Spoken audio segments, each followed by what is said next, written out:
Hi guys, welcome back. So some of you asked after the replacement HDD for the PS4 Pro video to make a comparison between the drive which I actually installed inside my PS4 Pro, which is the Seagate Firecuda 2TB solid state hybrid drive, and the stock one, which is the HGST. That is, by the way, I think Hitachi's old name, which has been taken over by some other company, the 1TB stock drive, which you can currently find in the PS4 Pro. So I thought about covering up slightly more information about hard drives in general and upgrading the hard drive of either your PlayStation 4 or PlayStation 4 Pro. So all the info I am about to give apply to both systems because the concepts are the same. There is, however, one big difference between the PlayStation 4 and the PlayStation 4 Pro, and that's the serial interface, which we'll cover up in a second. Okay, so if we speak about what my recommendation for upgrading an hard disk drive in your console is, that you have to think always, and that's a general concept which holds true for any electronic device, you have to think about your actual application and what you will need. I say this because many times I read about people speaking of upgrading the hardware drive in the PlayStation with a solid state drive as if that would increase the actual performance of the PlayStation 4, as if your games would basically run faster. So this is not true, this is not, well, it's not correct. I mean, what does an HDD drive in any system do is basically act as a storage, so as a permanent memory for your system. So any electronic system like the PlayStation basically has a main processor unit. We have an all-purpose unit in the PlayStation which does both CPU and GPU depending on what you actually need. And those systems have an internal memory which is really fast, but it's a volatile memory, so when you turn off the power to your PlayStation, you lose all the data contained in that memory.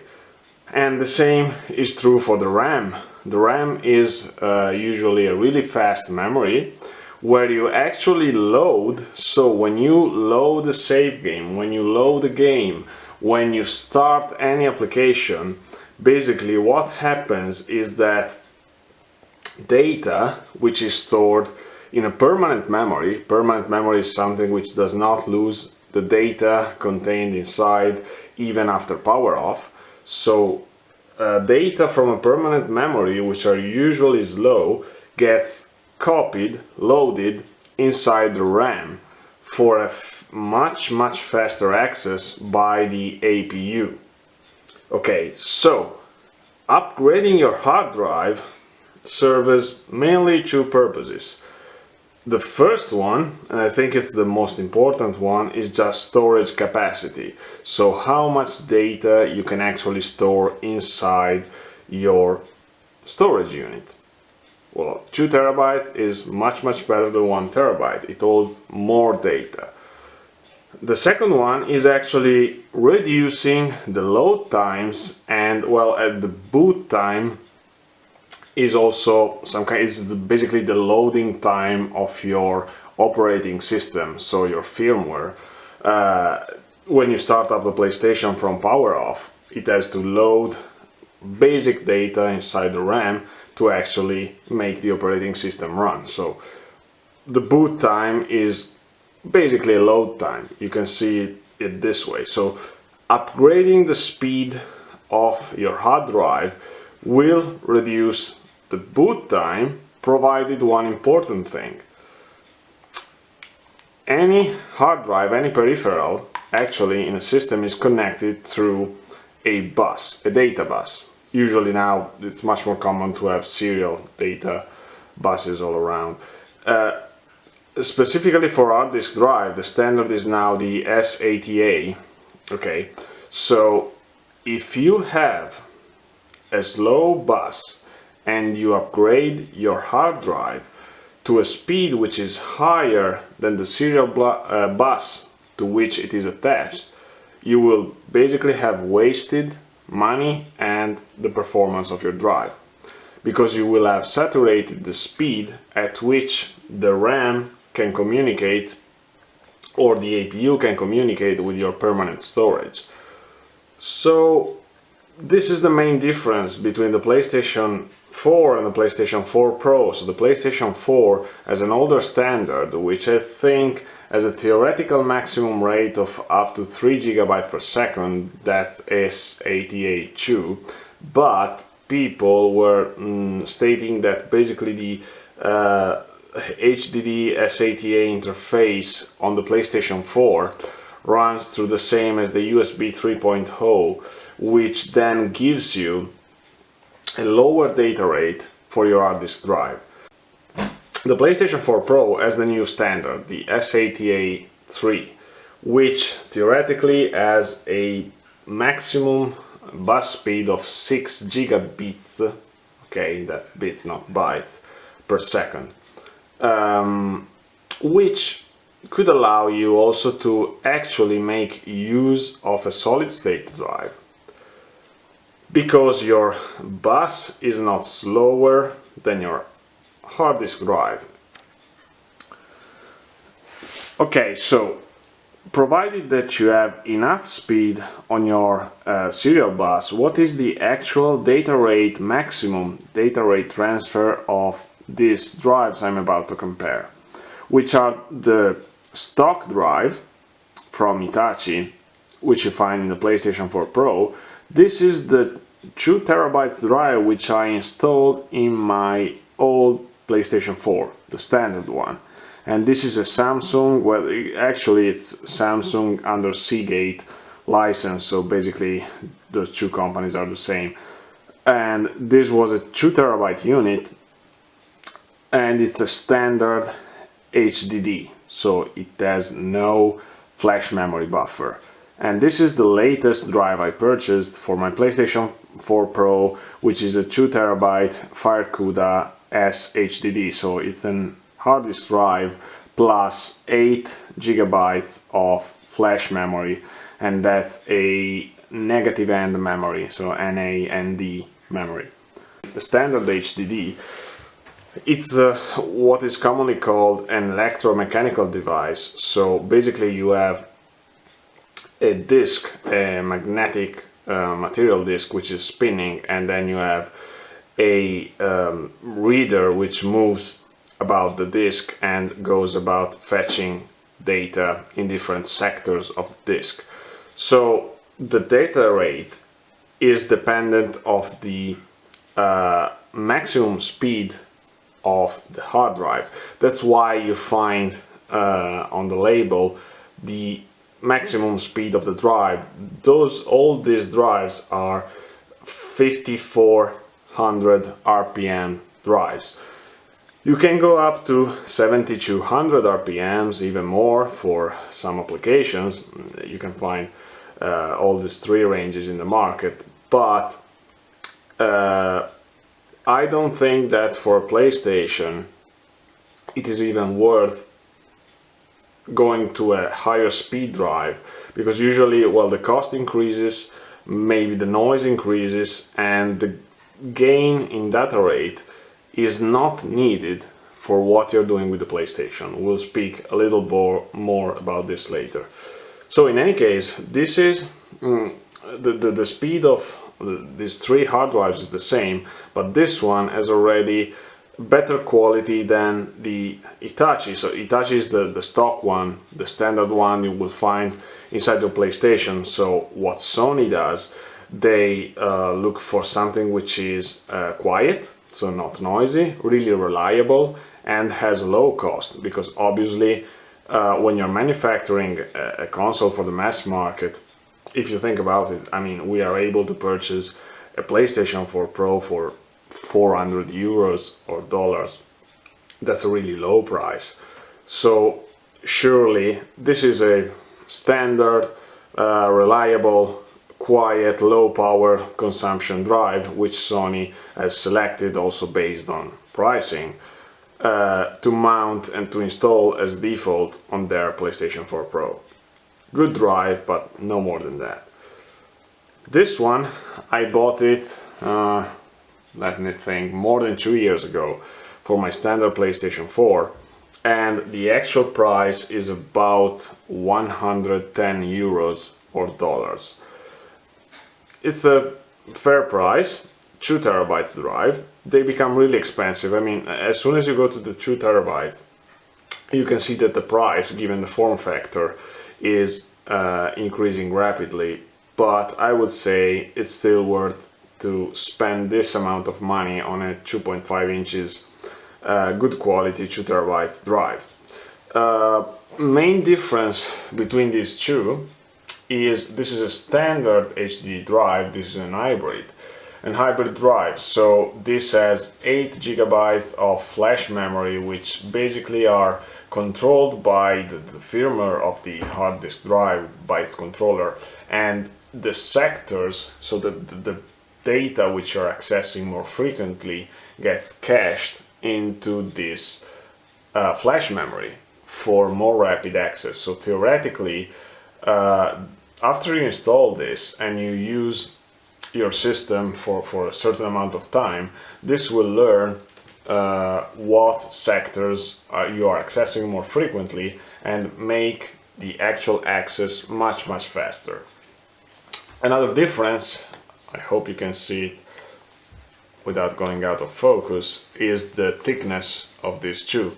So this, I think, is a 7.5 inches drive. You can see, well, this is a very compact unit, it's 7 millimeters, so this is a really nice drive, brand new one. And you also see that Seagate now has made a nice logo, and all, they have rebranded their drives with cool names like Firecuda, like there's the Iron Wolf series for the network storages, then you have the Barracuda, which is the standard one. They're pretty cool names, I mean. Okay, so just to recap about the speed, this is rated for an 80 megabyte per second, this is rated at 110 megabyte per second. This can theoretically go up to 140 megabyte per second. So we are thinking, I would say here you are expecting something like a 30% increase from this to this in maximum speed, and also about a 20%, 25-ish% increase from this one to the hybrid drive.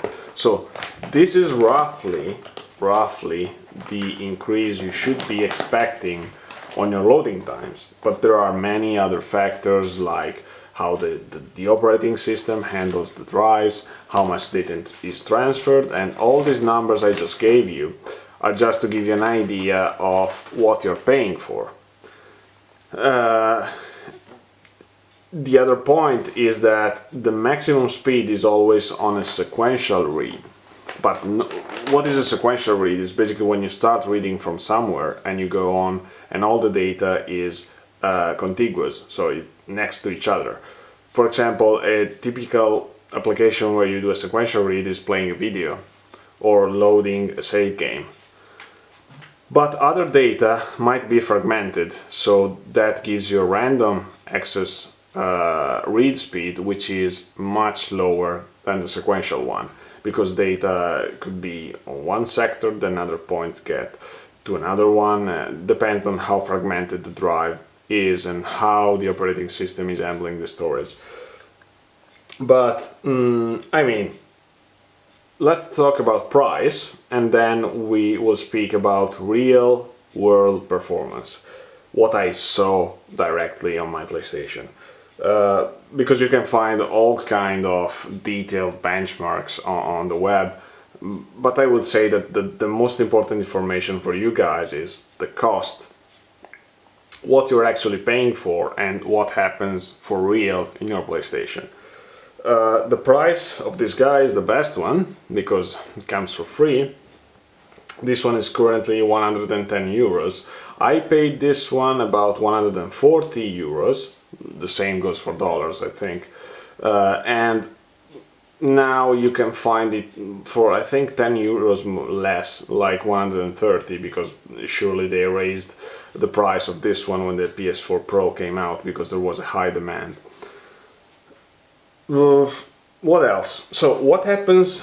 What happened actually in my PlayStation 4 Pro when upgrading to this one? I also made the comparison with a friend of mine which still has the stock drive, and if you have any request about application who would like to know the load time for this, please let me know in the comment. Also, if you want to compare the load times with you, I will just give you a couple of games detailed. So for example, Deus Ex, the new Deus Ex, so Mankind Divided, on the standard, so when you launch it from pressing X to the Eidos logo, the stock standard disk for the PlayStation 4 Pro took 22 seconds, while with this one I measured in about 18 seconds.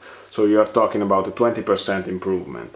While the other game I tried, also comparing it with my friend and getting quite consistent results, was Battlefront from pressing X to the EA logo. And we are talking about 38 seconds more or less for this one versus 32 seconds. And again, that's about a 20% reduction. The boot time of my PlayStation 4 Pro from cold is now about 26 seconds, depending. It's not so consistent, so the boot time is really hard, especially from rest mode. From rest mode, sometimes it takes 8 seconds, sometimes it goes up to 18, 20-ish. I think it also depends on which applications are running. While the cold start is usually in that range, so 25, 26-ish, from when you press the PlayStation button on the DualShock 4 to when you actually have the login request. So I think the final thing I would like to say to you guys is, what should you do? Upgrading to a 2 terabyte hard drive is highly recommended if you use your PlayStation a lot, like I do. I mean, if you play a lot of games, if you record videos, if you listen to music, if you, I don't know, buy movies from the PlayStation Store, then you definitely want to upgrade the capacity. What you're after in a hard drive upgrade for the PlayStation 4 is capacity, not speed, because it's not like a very fast hard drive like a solid state drive will not increase the performance of your games. It will just reduce how much time it will get to you from pressing X to seeing the actual login or I don't know, main menu of the game.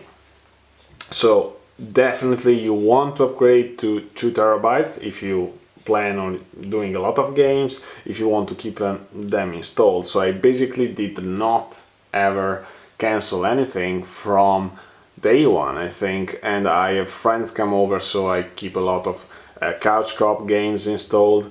I don't really like to delete my games. I just sometimes delete the demos or transfer my video to an external hard drive because I want to keep them, but they take too much space. But still, I highly recommend upgrading your hard drive to a 2 terabyte one. About speed, I would say a solid state drive, a 2 terabyte solid state drive will cost you, I think, a good quality one now in the range between 500, 600-ish euros or dollars. And that's way too much for 2 terabytes. It absolutely makes no sense whatsoever. Never, because the only application I see if you want a solid state drive would be to have a really fast boot time on your operating system, but honestly, on a PlayStation we're speaking about 28-30 seconds, and it's not gonna make that much difference. Then if you're loading games, yeah, they will be a lot faster also when you install them, but I mean, going from 20 to 10 seconds, it's not gonna change your life, and the price is really too high. This said, if you have the money, I would go the extra. I mean, those two drives, both of them, are absolutely good quality and highly recommended hard drives. I had them both. I used this one for more than 2 years on my PlayStation 4. I had no noise issues, no data loss issues. So you don't want to go too cheap on a hard drive because it can fail. And if a hard drive fails, you lose all your data. So I think you need to have at least $100 in your pocket. If you don't want to go the extra $30 for this drive, which will give you a small improvement in performance, and it is nice, it's a really high quality hard drive. The form factor is phenomenal. I mean, this thing is so thin for a 2 terabyte hard drive. And if you don't want to go the extra $30, then you can stick with the Spintpoint. This is called ST2000LM003. You can find it on Amazon, I think, and the price is about what I just told you. And this is a really high quality hard drive which will fit perfectly inside both the PlayStation 4 and the PlayStation 4 Pro. If you have $30 extra and you're willing to spend them, then I highly recommend the Firecuda. It will give you a small performance boost without having you pay like double the price of the PlayStation. But please remember that the hard disk drive does not in any way enhance the performance of the game. It's just about loading and storing data. And it is a nice thing to have, but it will not change your life. So, depending on how much money you are willing to spend, choose one of these two drives which are extensively tested. They've been used by a lot of guys. Also on Reddit, I did many threads where we discussed the optimal choice for upgrading a PlayStation 4. There are not so many 2 terabytes drive with this form factor on the market, so there's not so much choice, but stick with these two brands. These are really high quality drives and you will not regret your choice. Okay, so this said, if you have any comments, curiosity, if you want to ask me something, if you want me to, I don't know, make another video covering some other details, please just leave your request in the comments, like the video if it was useful to you, and then I'll see you for more. Thanks for watching.